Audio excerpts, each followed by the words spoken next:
We planted about 450,000 bulbs and about 520,000 annuals to create all the patterns that you see in the garden beds. It takes about 18 months from conception of a theme through till open day to prepare the park for what we see here and now. So that's a pretty tall order to ask for a guaranteed 4 weeks of flowers set on dates a year in advance, and that's what the task is. How do you guarantee flowers for our opening day? And if it's overcast and rainy, it means that the colours of the flowers are brighter. Anyone who's interested in photography would know when the light is too bright, the colour gets washed out. So I find on an overcast day, it's nice and quiet and you can stroll the grounds just taking in each of the garden beds. That's my favourite way to enjoy the flowers. Tim and his team deliver Australia's largest celebration of spring each year. This conversation will help you understand the work that goes in and set you up for the best time at Floriade. I'd love anyone to ask questions of our gardeners. We're really passionate, we love what we do, and we're here to share it with everyone. After the last day of Floriade, there's the great big bulb dig. To dig up a bulb, what you're going to want to use is a garden fork. A garden fork is easily the best tool to use because you can dig the bulb up, you can get underneath it, lift it out of the soil, pop it in your bag. Tim, thank you so much for making time in the middle of your busy day to have this conversation. I've always enjoyed Floriade each year. I'm fascinated about what you and your team come up with. Can you tell me about the process? When does it start in terms of planning, but also how do you nurture such a beautiful space every year? Yes. So here we are. This is the day before opening day for Floriade 2025. Now, this year's show, the planning for it started early last year. It takes about 18 months from conception of a theme through till open day to prepare the park for what we see here and now. So like all good things, government and Canberran, of course, there's a committee involved with deciding what the theme is going to be. This year's theme is science and nature. So based on that theme, we're then tasked with coming up with 13 unique garden bed designs that speak to that theme of science and nature. So for example, this year our garden bed designs are in the patterns of DNA. We've got a light prism with colour refracting through it. We've got thermal handprints that you can see, and many more. We planted about 450,000 bulbs and about 520,000 annuals to create all the patterns that you see in the garden beds. The garden bed designs are put together and drawn up by a professional landscape architects team. It's based on contract, and we've worked with the same designers now for a few years. And I work with them on a weekly basis across maybe an 8-week window where we storyboard what sort of garden bed design or story do we want to tell in each part of the park. And then we dive deep into the nitty-gritty of what's the drawing going to be, what colours are we going to use, what size are the sections, and that sort of detail to end up with the garden bed designs that we have today.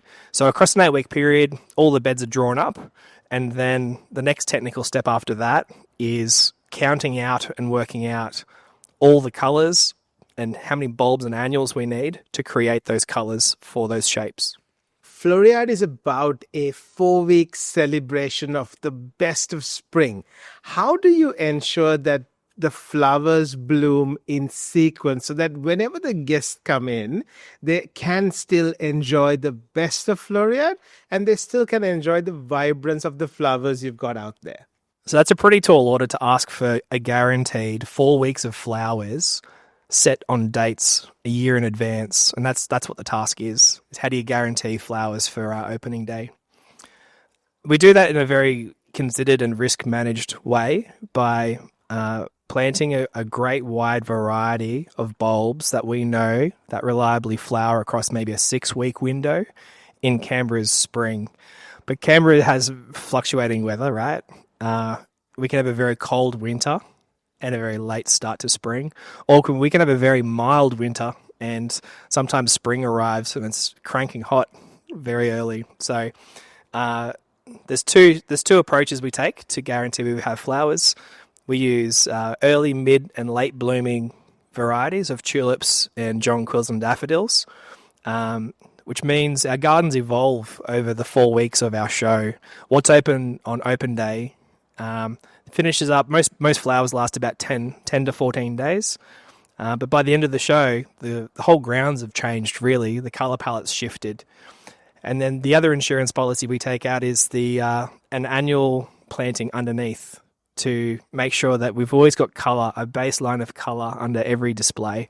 And by doing that, we're able to guarantee that we've got something impressive for our open day each year. Tim, what's a surprising fact about Floriade and these beautiful blooms that people don't really know about?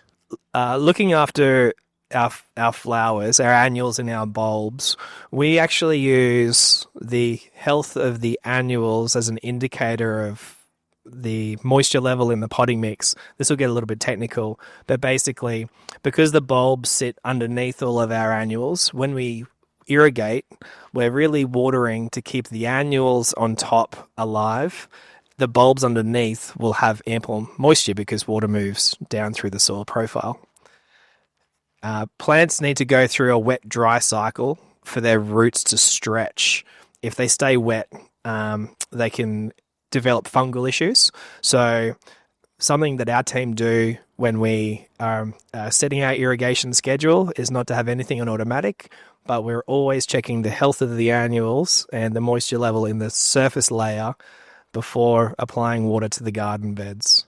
The fragrance in the flowers that we do have lay with the jonquils and daffodils to some extent, and then hyacinth. Our hyacinth are incredibly aromatic and they smell beautiful. I think they're the nicest smelling flower that we have on site, but they tend to bloom late winter, and so we have to be quite lucky for them to be in flower while the show opens, and they're in flower right now. Because they really want to flower late winter, and we need the right conditions for them to still be around. Last year, for example, we had a very warm start to spring, and the hyacinth had finished up before the grounds opened. And that's a part of the risk with having an outdoor flower event, is that we're subject to the weather and the elements. Coming up with this beautiful outdoor flower event, there are lots of elements that you need to manage, from the weather to your stakeholders to your teams. How do you manage some of those stresses for yourself? And also, how do you guide your team to show up as their best every day? Yeah, needless to say, this job's stressful at different times of the year. I think the best thing we can do to alleviate my stress is by having good planning and by having good communication with the team. We do daily check-ins, weekly check-ins, and we also checked on our progress each week as to where are we up to in that 18-month program. There's milestones peppered all through it. And for example, if we're late on the finalizing the designs, for example, because we've taken too long to be creative, it means we haven't placed our bulb orders and our annual orders early enough. And then if you don't get your bulbs on time and you don't have the seeds on hand to sow the annuals, then all your deliveries are going to be late. And basically it all adds up to, when do we put the last plant in the ground? Here in Canberra, July is extremely cold. So if we get the bulbs in too late, what actually happens is they start germinating in the crates that they arrive in. And that's a really bad place to be. Also, the ground's so cold that the annuals don't grow well. So we're really driven by the start of winter and when it's getting cold. So I'm driven to make sure that we meet those milestones, that we are wrapping up on time. We're very lucky. We've got a very good team and a very experienced team working on Floriade. Our landscapers are excellent. The planting team's really great. And it's really key to have a good trusting relationship with your team. If they've got bad news, you want to know it early, and they need to be able to trust that you'll receive that information and do what needs to happen. So very results driven. You need to be very supportive of your team to deliver something like this because there's so many stakeholders. We sit in Commonwealth Park, which is managed by the NCA. This event's put on by Events ACT. And I work for ACT Government, but I work for City Services in the Horticulture Department.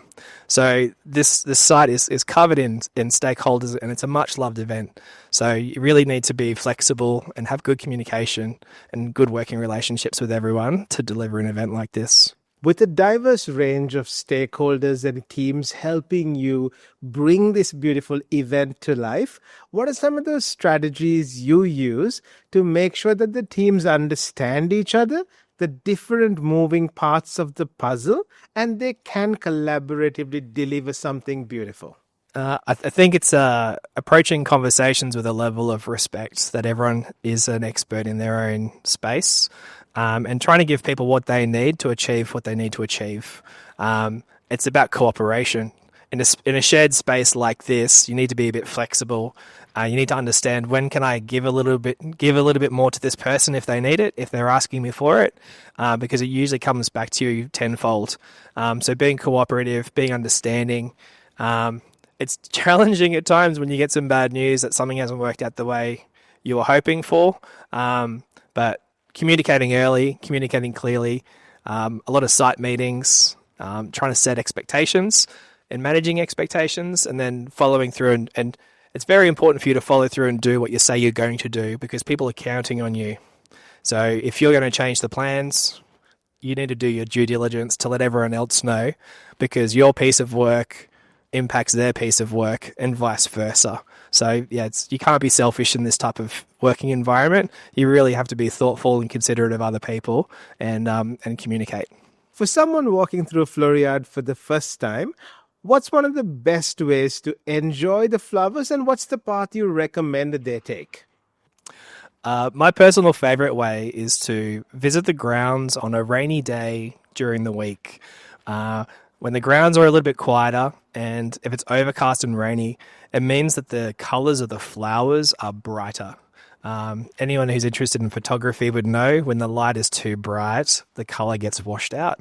So I find on an overcast day, it's nice and quiet and you can stroll the grounds just taking in each of the garden beds. That's my favourite way to enjoy the flowers. For someone who's been to Floriade for many years, what's new and special about this year?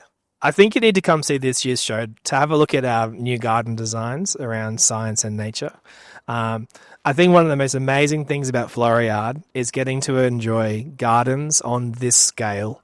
It's not something you can achieve in your backyard unless your backyard is as big as Commonwealth Park. But we planted over 1 million plants in the ground. I think the sheer scale and size of this year's designs, it would keep any gardener coming back year after year.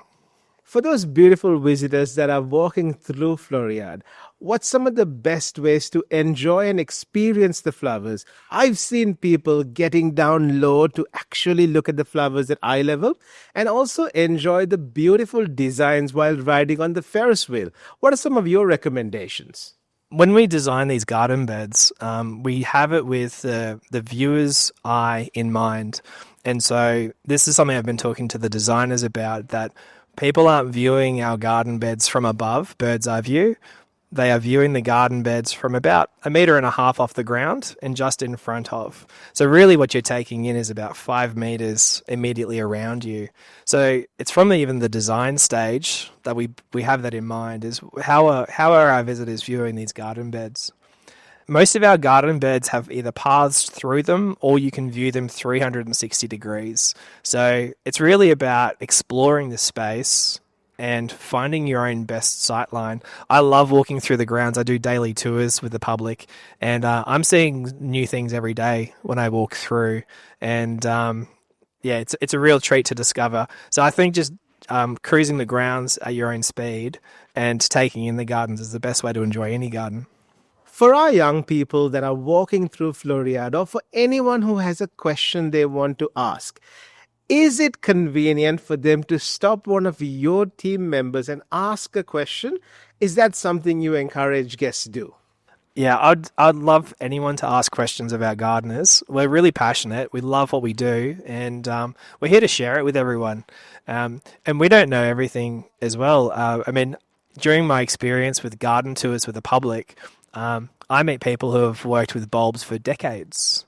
Like gardening's a wonderful hobby, and some people work with it professionally, but some people have it's just a hobby for them. But it's through that observation and seeing it season after season after season of what it can and can't do is when you learn the most. So if you have questions, please ask, because if we don't know the answer, we'll certainly seek it out, and we'll all learn something in the process. For someone who aspires to have a career like you and follow the line of work that you've been able to do, what are some of your recommendations? I originally did my horticulture studies in the Royal Botanic Garden in Sydney. I did an apprenticeship there, and that's where I learnt the trade of working with plants and in horticulture. I'm also qualified as a level 4 arborist. I've studied the maintenance and looking after trees and irrigation as well. And so during my studies, I covered those different areas of study, as well as practiced managing teams in horticulture. I started that back in 2015. And then I had a family. I got some young kids and moved to Canberra. And the job that I landed in was at the National Arboretum, Canberra, managing the horticulture there. So I was managing the trees and the gardens and the irrigation systems there. And then after a couple of years working there, this role happened to become available. The previous head gardener, Andrew Forster, did this role for 30 years. So it was just a case of the right place and the right time.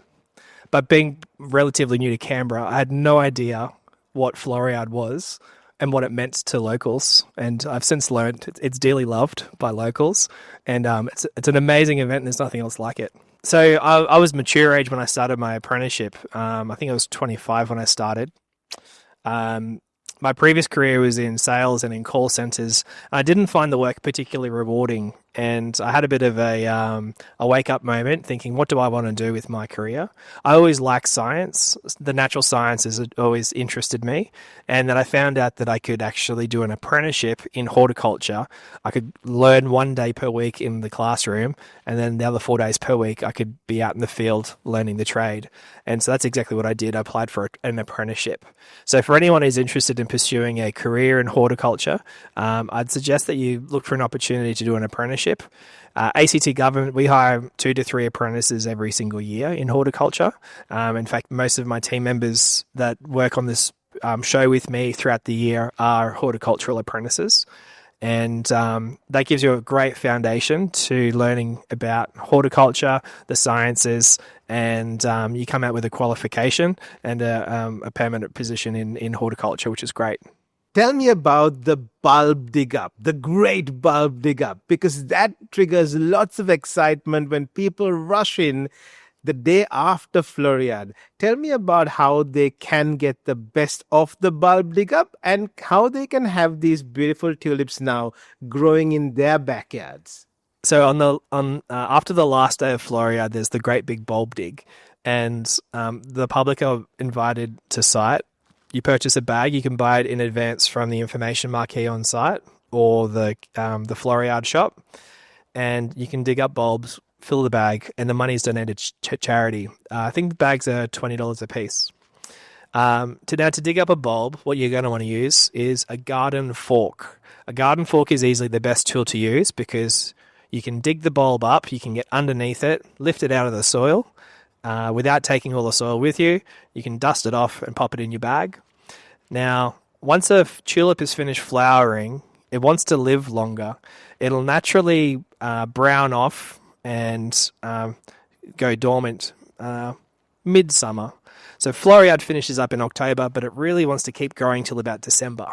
So if you do a bulb dig and you dig up your bulbs, I suggest that you take them home and you plant them in the ground where you want them. Water them in and then let them die down naturally. Then forget about them. In Canberra, our winters are cold enough that they'll trigger growth in winter just fine, and you'll have tulips exactly where you want them for the following spring. Tim, once again, thank you so much for making time to have this really quick chat. I wanted to share these insights before we open the gates of Floriade so people can come in with that knowledge, with that level of comfort, and have the best experience at Floriade this year. My pleasure. Thank you so much. Thank you.